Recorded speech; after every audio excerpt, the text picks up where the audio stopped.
जी जिया साहब बताइएगा कि ये पहले फारूक सत्तार साहब से कोई नाराजगी थी, वो तो एक तरफ हो गई, मामले तय हो गए, मुस्तफा कमाल साहब भी एमक्यूएम में आ गए। अब ये फिर खालिद मकबूल सिद्दीकी साहब और मुस्तफा कमाल साहब में कोई लड़ाई है।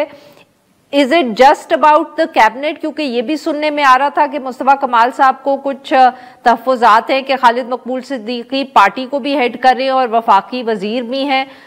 यही इशू था या कुछ और भी है? जी थैंक यू। बेसिकली देखा जाए तो एमक्यूएम जब से अल्ताफ हुसैन साहब माइनस हुए हैं उसके बाद ही स्प्लिट का शिकार है।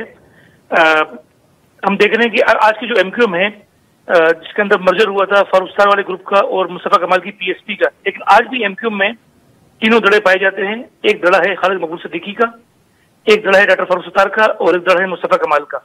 ये इनकी पार्टी की अंदरूनी जंग है जो हर 2-3 महीने बाद 4 महीने बाद निकल आती है, कभी गवर्नर के नाम पे, कभी वजारत के नाम पे, कभी पार्टी की चेयरमैनशिप के नाम पे, कभी किस मसले पे। तो मेरे ख्याल में ऑलरेडी एमक्यूएम बड़ी क्राइसिस में है। एक तो वो अपनी जो सपोर्ट बेस है वो खो चुकी है और दूसरी बात जो इसके जो 3 बड़े लीडर है, मतलब एमक्यूएम का नाम ही 3 वर्ड है, मुत्तहिदा कौमी मूवमेंट, और इसके लीडर भी 3 है। तो हम देख रहे हैं कि ये इनका जो स्प्रिट है वो बड़ा क्लियर नजर आता है कराची में इनके तंजीमी हल्कों पे, और उसका बड़ा असर ये पड़ रहा है कि पार्टी तकरीबन मेरे ख्याल में मतलब खत्म हो रही है। जो एक सपोर्ट बेस है तो उसके लॉयल सपोर्टर है वो बड़ा मायूस है इस वक्त। तो सर ये बताइएगा कि मुस्तफा कमाल साहब को जो इख्तलाफात उनके खालिद मकबूल सिद्दीकी साहब से, जैसे आपने कहा कि 3 धड़े थे उनको एक कर दिया, इख्तलाफात तो वही है, पर ये इस वक्त ज्यादा इशू जो था ये कैबिनेट और ये भी कि पार्टी के भी वो हेड है और कैबिनेट की भी पोजीशन है, यही इशूज थे। जी बिल्कुल। एक तो ये मसला है कि एमक्यूएम के अंदर कभी चेयरमैन का होता था नहीं, ये अभी भी आईनी तौर पर एमक्यूएम का कन्वीनर होता है, लेकिन इस बार इन्होंने खालिद मकबूल सिद्दीकी को पार्टी चेयरमैन भी बनाया और वफाकी काबीना का हिस्सा भी है। एक ये रीजन भी था जिसपे पीएसपी के लोगों ने मुजाहरा भी किया बहादुराबाद के ऑफिस पे कि आप एक ओहदा ले, या पार्टी सरबराह बने या फिर आप वजारत रखें।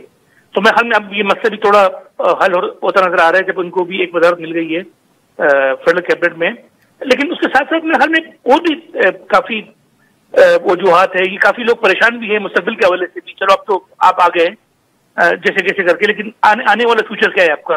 तो मेरे हाल में काफी कंफ्यूजन है बहुत ज्यादा। ये तो लड़ते रहेंगे लीडरशिप जो है, और इनका जो फिर इस पार्टी का तू में भी चलती रहेगी, वो उसको करेंगे ब्लेम गेम, कराची के मसाइल पे वो उनको करेंगे। लेकिन मेरे ख्याल में बड़ा मसला ये है कि ये बड़ा कंसर्न है अपने फ्यूचर के हवाले से। अभी भी देखे जब पहले किसी को जरूरत पड़ती थी एमक्यूएम की वोटों की कोई बिल पास करने के लिए तो उनको बड़ा सीरियस लेते थे इनकी वोटों को। अब तो कोई सीरियस लेता भी नहीं है। एक सिंबॉलिक कोई आता है नून लीग का कोई फेडरल मिनिस्टर, वो चले जाता है इनके ऑफिस में बताने के लिए कि हम एमक्यूएम से मिले, हमने इनका ये वादे कर लिए, उनको वोट ले लेते हैं। लेकिन जो माजी में जो एमक्यूएम की पावर थी, जो उसकी रेलेवेंस थी, वो तकरीबन खत्म हो गई। बावजूद इनके पास काफी सीटें हैं इस वक्त कराची से, हैदराबाद से, लेकिन उसके बावजूद वो जो रेलेवेंस है वो उनको नहीं मिल रही।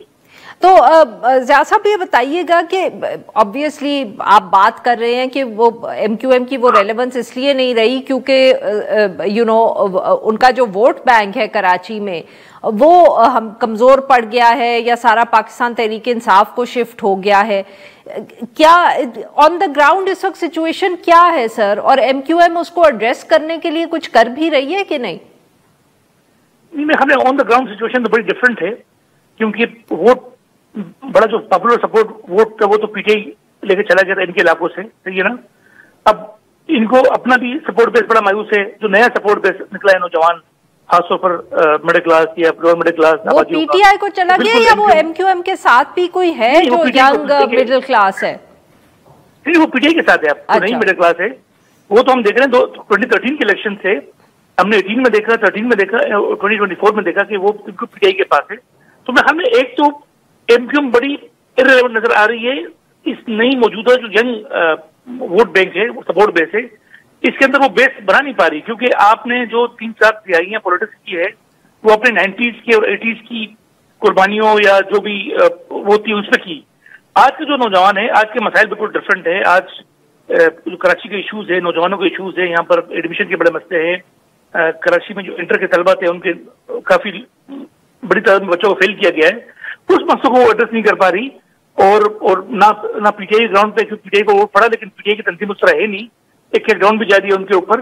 तो मैं हाल में इस वक्त जो कराची का जो वोटर है, यंग वोटर जो है, वो बड़ा एक मायूस कुन सिचुएशन पे खड़ा हुआ है। वो तो जैसा भी ये बताइएगा, जैसे आपने कहा कि एमक्यूएम को भी इसका एहसास है, या एमक्यूएम लीडरशिप है इसको भी एहसास है, तो सर कोई स्ट्रैटेजी बना नहीं सकते? उस बनाने की कैपेसिटी नहीं है, उस तरह सोच नहीं सकते? और मैं ये सवाल इसलिए पूछ रही हूँ कि जैसे आपने देखा कि जब ये पीटीआई पे क्रैकडाउन जारी था और वो इतनी एक्टिविटीज कराची में नहीं कर रहे थे, तो जो जमाते इस्लामी के नाजिम हैं, अब तो खैर वो पूरी पार्टी के हैं, उस वक्त वो कराची के थे, उन्होंने इतनी एक्टिविटीज की, उन्होंने जलसे किए, मुजाहिरे किए, जिससे उनका इतना स्टैचर बढ़ गया as a leader of Karachi. तो क्या एमक्यूएम को ये रास्ता नजर नहीं आता, या बिल्कुल उनके पास गुंजाइश ही नहीं है कि वो लोगों में निकलें, कुछ शोर डालें, कुछ करें? नहीं, मैं आपकी बात से बिल्कुल यही करता हूँ। जब हाफिज तैमूर रहमान कराची के अमीर थे तो उन्होंने बड़ा उसमें वैक्यूम को फिल किया है, क्योंकि पीटीआई के ऊपर क्रैकडाउन था। वही तो कह रही हूँ ना कि उन्होंने वैक्यूम फिल करके अपना स्टैचर बनाया एज ए पॉलिटिशियन, कि वो आज जमाते इस्लामी के अमीर बन गए हैं।